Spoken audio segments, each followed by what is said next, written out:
আব্বা ভাঙ্গাইতাছে। কি হইতাছে? তুমি নোংরা জায়গায় বলতেছো কে? আয় আয় মা, তোমার কি হইছে? আমার আর পা চলে না, আমার খিদা লাগছে। মা, তোমার খিদা লাগছে? তাহলে অন্তিকে একটু সাইনা দেই, তুমি খাও। কি আইনা দেবে? এনে কি আছে? কিছু কলার মুড়ি খাও আপাতত। আচ্ছা, আমি তোমার টাকা দেই। দাও মা, আমি তোমার লাগে আপাতত একটু কলার মুড়ি লয়ে হিগা এনে দাও। আচ্ছা, ওই যে ওই দোকান থেকে নিয়ে আহো। আচ্ছা মা, লইতেছি। আঙ্কেল আঙ্কেল, আমার একটা কলা আর একটা রুটি দেন।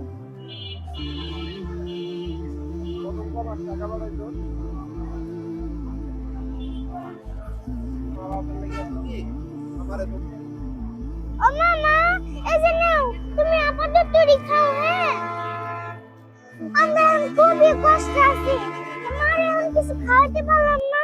আপাতত কলা আর রুটি কিনে দিলাম, সবাই আমার পাশে একটু থাকবেন। আমার